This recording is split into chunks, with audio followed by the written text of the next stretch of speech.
Hey there, Michael Griffiths here, founder of Referral Marketing Guru, and welcome to this week's Get More Referrals Today podcast. Got a special guest for you. I'm going to share with them very shortly. But before that, as always, if you love the show, there's only one thing that I ask you to do. We don't run ads. We don't run sponsors. It's just simply share it. Share it with other great people. If you get great value from it, make sure you subscribe. Make sure you hit that like button. Make sure you follow. Make sure you go to your favorite podcast and leave a review. If you don't like it, that's okay. Don't need to listen. And if you've got things that we can improve, that's great too. Shoot me through an email. So let me introduce to you a really good friend and someone who I've been lucky enough to be around for a good 6-7 odd years. I have a great deal of respect in the impact that they get to make, the contribution they make, and how they really inspire others in changing society and creating these ripple effects. As you know, our mission is pretty big, to inspire 1 million consultants every year to play a bigger game in their business, to inspire more people to win every day so they can contribute and change society for the better. And he's someone who lives, breathes that every single day. So without further ado, Jackson Milan, welcome so much to the podcast. So great to have you, otherwise known as the Wealth Mentor. But for people who haven't come across you ever before, fill them in. Tell them a little bit. I'll fill them in, mate. Thanks for having me. So I'm Jackson Milan, also known as the Wealth Mentor. I've been in the wealth and business strategy space for coming on 15 years now. Got started in this space because my parents were business owners. Mum was a hairdresser, tried very hard to create a successful salon. And my old man was a bit of a jack of all trades. He was a bit of a dreamer. He tried lots of different things, but never really stuck to anything long enough to see success. But they were incredibly hard workers, Michael. And they always said to me, Jackson, if you want to be successful in this world, you need to work hard for it. They worked 6 to 10-hour days for as long as I could possibly remember, and then never had any money to show for it. And I quickly realized that the problem was that they were working for money as opposed to money working for them. So when I left school, I decided to go and pursue a career as a financial advisor. I was lucky enough to negotiate to get a traineeship as an advisor at about 19. And very quickly realized that the industry was broken. It was full of commission-based salespeople who were selling shitty products to people like my parents who didn't need them. And I hated it. And I'm like, if this is financial advice of what it's supposed to be, then I don't want a part of it. And I nearly gave up. But I had a fleeting thought, and I said, okay, if I'm going to take this industry by storm and do things the way that I thought it should be done, what would I do differently? So I decided to bin the term financial advisor, and I created the term wealth coach. And over the course of the better part of the last decade, I've been helping service-based business owners specifically understand the language of money and use their business to be able to turn their business profits systematically into personal wealth and create financial freedom. And we've been able to help over 1,000 clients build over $1.5 billion in combined wealth. And we've now got a team of 30. We've got over 800 clients around the world, and trying to practice what we preach, living the dream. Yeah, and I think that's the key. And what was going through my head just then before you even just said, practice what you preach, was exactly where I was about to go. And then you've just opened the door to say the exact words that were sitting in my head right now. Because my frustration and annoyance in this industry is exactly that. It is exactly I could go do a course, I could go and get a piece of paper, I could become a so-called financial planner under someone else's license and umbrella, and all I'm really doing is just selling their crap. Whether you need it or not, that's how it is. And it's annoyed the living daylights out of me for a very long period of time. Then the second part that's annoyed the living daylights out of me is you're a financial planner, you're supposed to be helping people make great decisions to set themselves up, and yet what you've got going on yourself is worse. So they're the two things in the industry that why I'm really picky and I'm really choosy on who we bring or who we get to talk to, because if they're not walking the walk and talking the talk and actually showing that they're doing those things, then I'm a little bit dubious. So I agree. For those that haven't had the pleasure of following Jackson on socials, do so. He's just recently bought pretty much the whole of North Queensland, but it's a beautiful. I don't even how many thousand acres. We've got 70 acres and we back onto about 3,000 acres of World Heritage listed rainforest that can only be accessed by about a whole of about 15 people. So we're pretty spoiled here, mate. Yeah. So you see the pictures and the things that he's got, and it's just like he's left his backside off to be able to create the life that he wants. Clients all over the globe, still up there in North Queensland, being able to be with nature that's important to him, and to be around loved ones that's important to him, and to be around his pups that are important to him. And he can now have, I was joking with him the other day, at least 5,000 pups on that property. Exactly. It's not a challenge. And but that's what shows me that you've got someone who can talk it, walk it, live it, breathe it.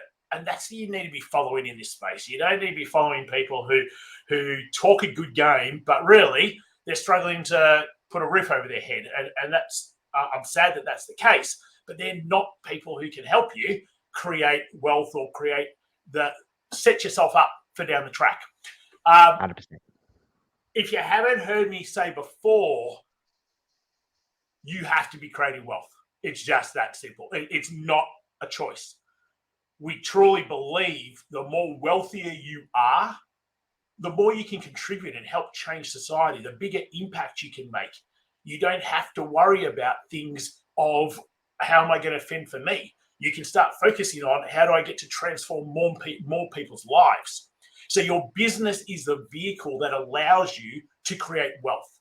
And I think, Jackson, I'll get you to speak on this, in that you're really big that business is not there to be the wealth. Business is there to help allow you a vehicle to create more wealth. Talk to me about that.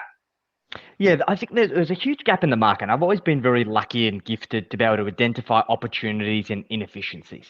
I'm not a new idea creator. I'm more of an innovator, that I see things that are wrong and I find the disconnects, and then I create the right connections to be able to make meaningful changes. And the biggest one that I saw is that for business owners, particularly we're talking small business owners that are multi-six figures, early seven figures, that are often owner operators. And to be fair, they're probably more self-employed than business owners. They are trading time for money. And there was a big gap of them being underserved, because they go to a traditional financial advisor and the first question they'd ask is, okay, well, how much money have you got available for me to invest for you? And then for most service businesses, they're like, well, diddly squat. And they're like, cool, come back to me when you've got at least 100 grand.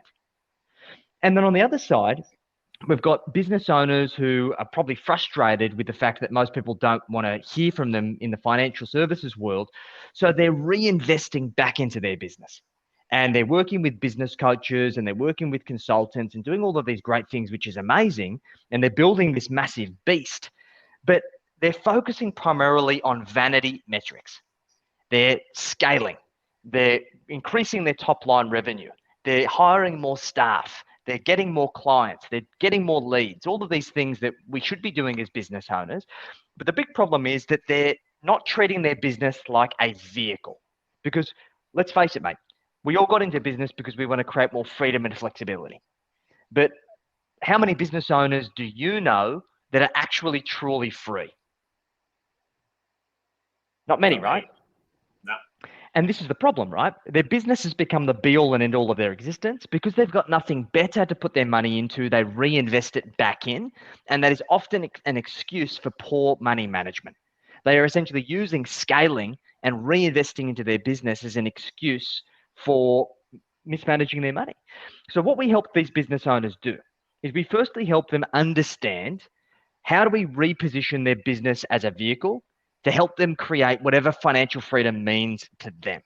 And for every single person I've ever worked with, financial freedom is different. It means something very, very different. So we need to get crystal clear on what that is, and we need to turn it from a dream into a goal. So we work out, what are the milestones? What's the house you want to live in? When do you want it paid off? What school do you want to send your kids to? What holidays do you want to go on? What hobbies and interests do you want to be able to pursue? How much passive income do you need, and by when, to be able to live the lifestyle that you want? Once we're clear on all those things, we reverse engineer that into an action plan. And that allows us to set an income target that we can then turn into a profit target. We can then turn into a revenue target and then turn back to all of their KPIs and metrics to allow them to connect to the activity that they do in their business, to the outcomes that are truly important. And with this system, we typically help our clients manufacture true financial freedom outside of their business in 10 years or less. Yeah, love it. Love it. What tends to be the things that stop people from even thinking about it, let alone doing it, to even thinking about the end game or what they will need or how to make things better than just simply trying to survive week by week or month by month? Yeah, there's probably three things here, mate. The first one is planning. No, most people aren't taught how to plan properly, particularly do financial planning. Because let's face it, the financial services industry as a whole wants you to abdicate responsibility to financial advisors and to accountants and money managers who are going to say, hey, Michael, just give me your money and don't worry, I'm going to take care of it for you. Just continue to pay your fees and everything's going to be fine. The issue is that you now have a reliance on those individuals and you have no ability to control that for yourself or know whether they're doing a good job. So learning how to plan is the first fundamental skill that we teach our clients. The second thing is learning how to allocate cash flow. Most businesses that I've ever worked with, I'd probably say 85% of businesses are a cash eating monster. The owner is using their business as an ATM. They have no idea how the money flows. They have no idea the difference between the money that they see that they're making on paper and the dollar figure that they've got in their bank account. There's often typically a huge disconnect. And that comes down to the fact that they need a cash flow operating system, a really simple strategy that allows them to control their cash and then know how to allocate it. And the third thing is creating consistency of cash flow. Because most businesses are on this roller coaster ride. They have one great month followed by one shitty month, or one great quarter followed by a shitty quarter, or they're just a once in a lifetime event is just around the corner that hits them for a six. Like, Jesus, how many once in a lifetime events have you survived in your business so far, Michael? There's always one around the corner, right? Yet most businesses just aren't prepared for it. So if they can have a mechanism that allows them to plan, allows them to manage cash, and allows them to create consistency, these are the building blocks that allow us to create true wealth using our business. Yeah, love it. Love it. So a whole bunch of people probably listening now goes, okay, but I've got to be doing well in my business to be able to then create wealth. Or I've got to be doing really well in my business. And right now I'm like break even or talk to these people. Yeah. So you have to be making $10,000 a month profit to be able to at least start doing things for the future. Not at all. This is where we do things really contrary to the industry, where the vast majority of financial advisors only want to work with clients who already have money. And ultimately, I always ask the question, like, well, who's helping the people who don't have the money get ahead? Like, I don't want to make rich people richer. I want to help people who are struggling crack the code and use their hard work and turn that into personal wealth. So we've had clients come to us who are on the verge of bankruptcy, have negative net wealth, and have been burning cash at a rate of knots. Like, I had a client that came to us, one of our best client case studies, who had a joinery business in Melbourne, and he was burning $30,000 a month in cash flow in his business. He'd maxed out overdrafts, he'd maxed out credit cards. It even got to a point where him and his wife had to sell a block of land that they were planning to build their dream home. It was absolutely crushing for them. And he was on the verge of hitting that big red button and hitting reset. But he came to us after trying to find people to support him, and we said that we'd help him. And we helped him implement a couple of simple things. We helped him create a plan that got him excited about making money work for him. We helped him implement that cash flow operating system that helped him hemorrhage the bleeding. And we helped him identify the 7 levers to endless profits that allowed him to realize that the problem was in his cash conversion cycle and the amount that he was charging.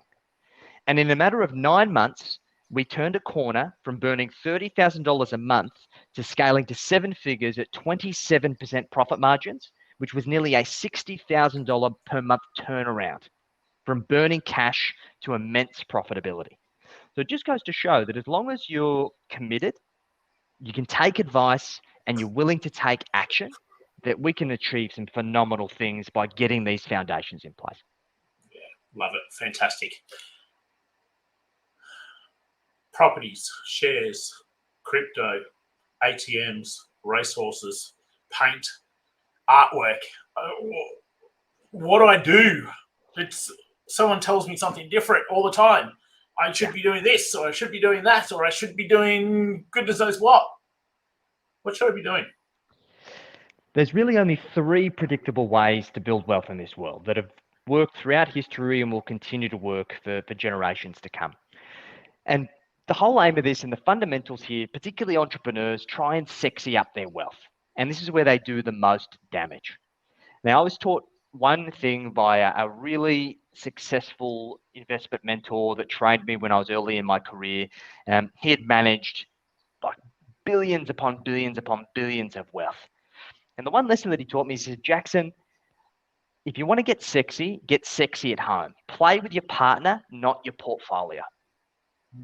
And this is the fundamental lesson and the big shift that I made when it comes to building wealth. Because the 3 ways to build wealth is 1, build wealth into your business. Now, we shouldn't rely on your business for financial freedom, but your business can be a great asset. And the statistics show that less than 4% of businesses are successfully sold for a profit if they're ever sold at all. So the first thing you need to do is understand what makes your business valuable.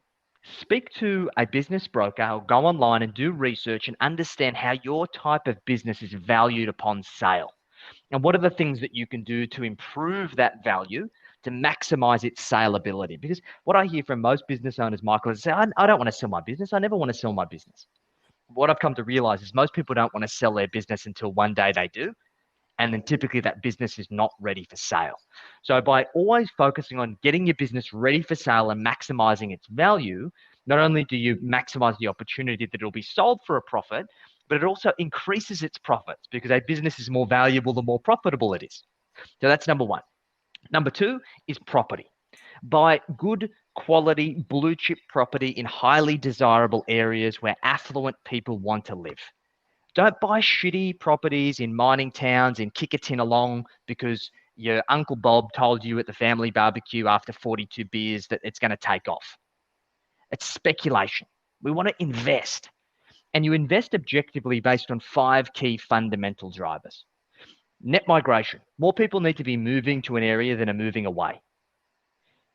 Diverse employment. We need to make sure that we don't have any employment risk for relying on a particular sector. For example, Far North Queensland in the early 2000s, particularly Gladstone and those types of areas, were highly reliant on the oil and gas industry because they were building offshore oil rigs.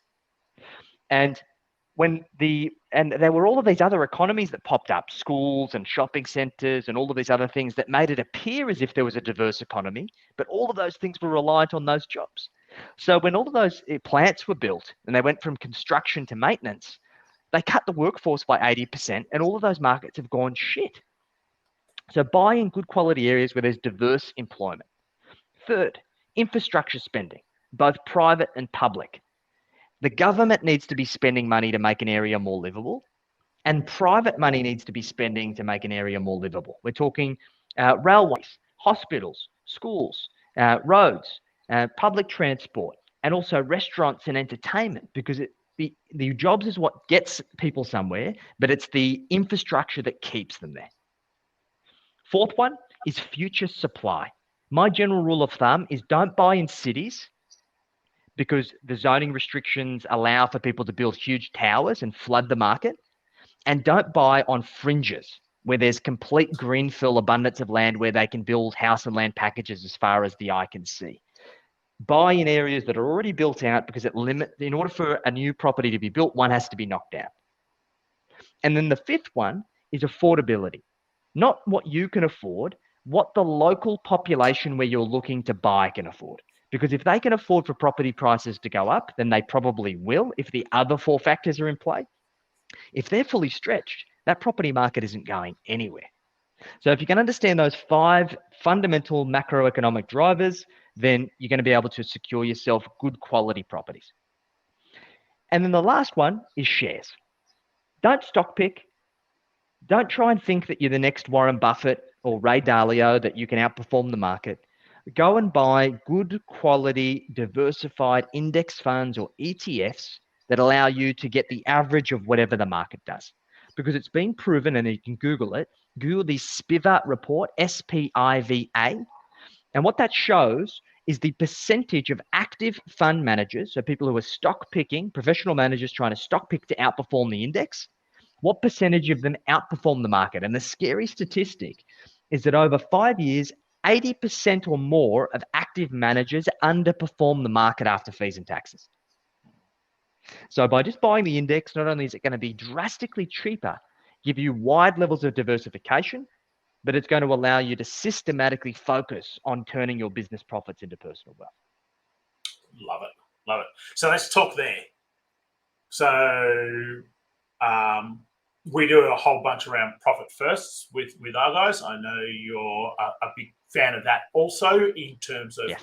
of just being able to put things into buckets and being able to really break down your business money into profit, into owner's compensation, into operating, into taxes. So you've got your buckets ready to go for when you need it.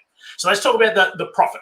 So we go to our guys. You might do something similar, and love to hear what you say to your guys. Is that you have a percentage that you choose, that every piece of money that comes into your business, a percentage of that each week, each month, however often you do it, is going to go into this profit account. And then we say to our guys, 50% of the profit account, go have fun. That's why you're in business. And the other 50%, go and invest. And don't invest it back into your business. Invest it in something that's going to make you money while you're sleeping. Talk to us a bit about that, your concept around that, your thoughts around that. Because in essence, and this is what I want people to understand, is like, you don't need to wait till you've got $5,000, $10,000 to be going and putting things into an EFT or into the share market. You could do that when you've got $100. And if you're in Australia, you've got, we use CommSec, Commonwealth Banks in CommSec. Well, there is no set limit. You could start straight away, and you could do it each week or each month or each quarter. And as the saying goes, the best time to plant a tree was 20 years ago, but the next best time is right now. So you don't have to keep waiting. Talk to me about that. 100%. What you've spoken about is a great foundation, great starting point. So what we help our clients create and implement is what we refer to as the wealth mastery machine. Because the idea around a machine is that a machine produces a regular, consistent, and predictable outcome. However, for the vast majority of people, particularly business owners, they can't explain their finances being a machine. It's normally knee-jerk, afterthought, emotional, whenever they've got the time. So the first thing we need to do is, in order to create a machine, we need to create systems. And what we do, Michael, is we help our clients reverse engineer what we call their financial freedom figure. And that all starts with a really simple formula. So first thing you need to do is you need to ask yourself, how much income do you need a year to be financially free in today's dollars? So is it 100,000 a year, 200,000 a year, whatever the number might be? Just come up with the number. If you're not sure, do what's called a personal profit and loss. You can grab a template for that in our free Facebook group. I'm sure we'll include some links in the show notes. And what that will allow you to do is to actually crunch the numbers on it. So let's assume it's 200,000 a year. This formula is very simple. It is your financial freedom figure divided by 5 times by 100. So if it's 200,000 a year divided by 5 times by 100, that is $4 million in net wealth that you require in order for you to be financially free. So some people might go, oh shit, that's a lot of money. Well, it's a lot of money if you don't understand how to get there. So what we then need to work out is the 3 levers. Lever 1 is, how much can you afford to contribute? So out of your profits, after you pay yourself and live your lifestyle, how much surplus do you have left over to commit? Lever 2, how much risk are you prepared to take? So if you keep all your money in cash, it's going to make less than 1%. And after inflation is going to go backwards. Or if you punt it all on crypto, you might make 1,000%, but you could lose it all as well. So it's about finding a risk tolerance that you're comfortable with. And lastly, how long are you prepared to wait? Or by when do you want to achieve that goal? And what that allows us to do here, Michael, is it allows us to set a profit target. So let's say, for argument's sake, for you to be able to create financial freedom in 10 years, you need to put $10,000 a month away. And let's say your lifestyle costs $10,000 a month. then we need to have $20,000 a month of profit in order to allow you to live your lifestyle and have enough surplus. So the aim of this is about having your cake and eating it too. Because the problem here, mate, is that for the vast majority of people, they've been taught that wealth only comes from shrinking yourself wealthy. If I want to be wealthy, I need to go without. I need to eat cornflakes or cat food for dinner. I need to stop eating out and going to Uber Eats. I need to stop my gym membership. I need to sit at home watching Netflix or even free to air TV. No, fuck that. We all work too hard. You need to reward yourself for your hard work. So, how much income do I need to have my cake and eat it too? Then we reverse engineer that into the profit first system. How do we make sure we've got enough to run our business, but also hit that profit target? And then we reverse engineer that into all of the KPIs. And it makes it really, really simple for us to create and implement this wealth mastery machine. Yeah, love it. So if you're listening to us on our podcast, you're not seeing it across our screen right now, go to bit.ly/YLB group. And you will find that Facebook group where you can find those tools and resources, or look in the show notes below.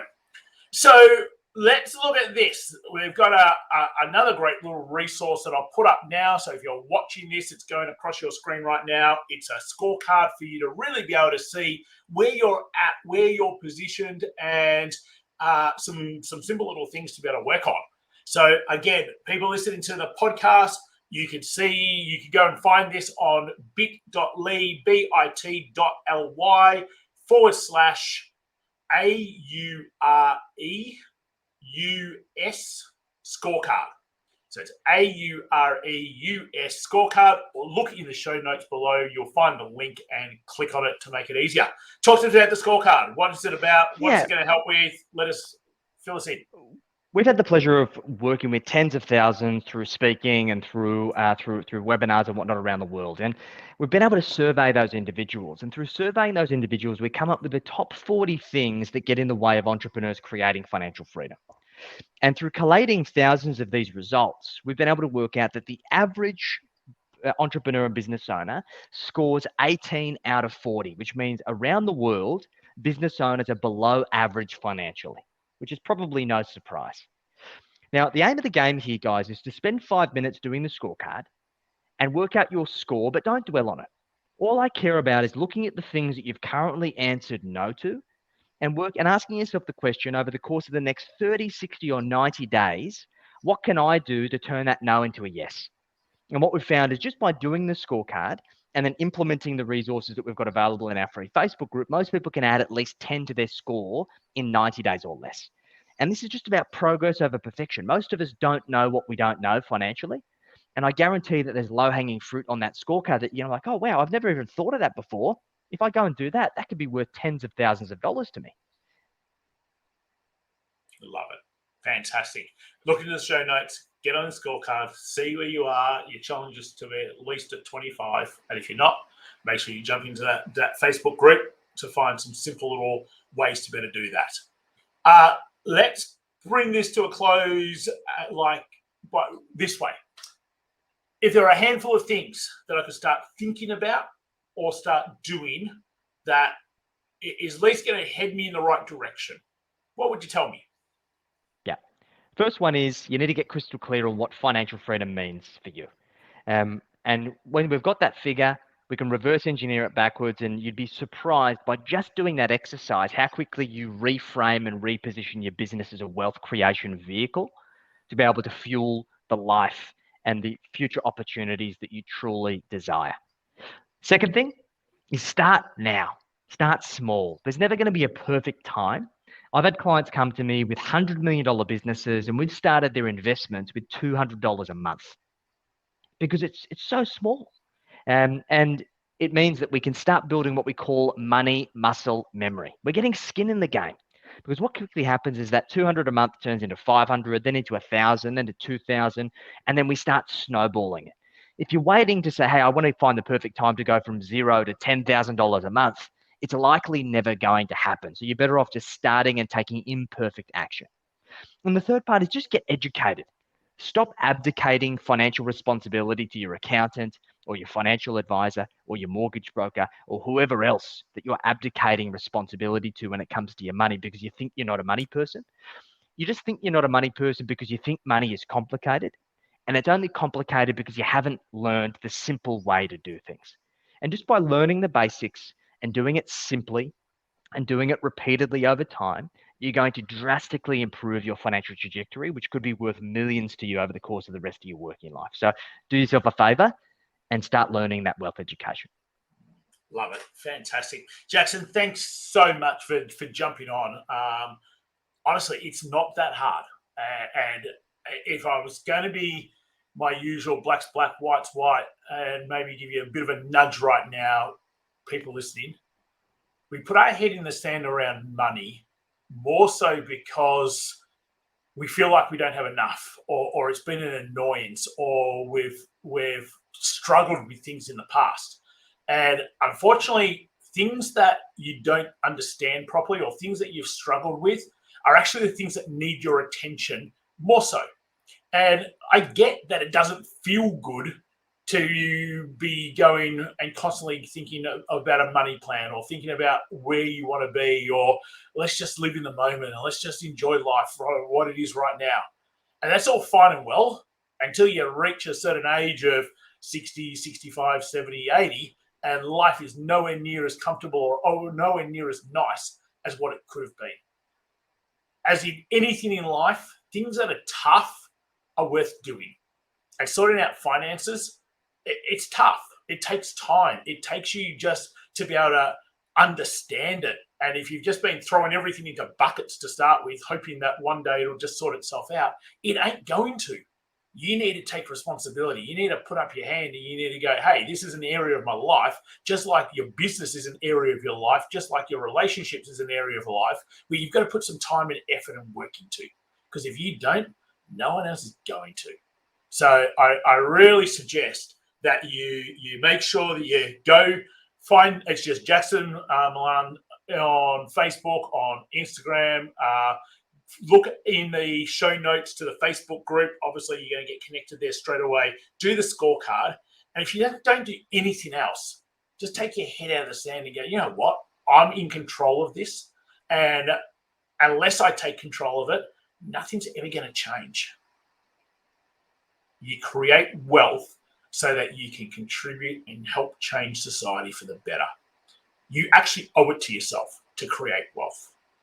So, Jackson, thank you so much for jumping on and joining us and really giving us some great insights and hopefully a little nudge to really do something about it. Been my pleasure, mate, and I look forward to catching up again soon. Fantastic.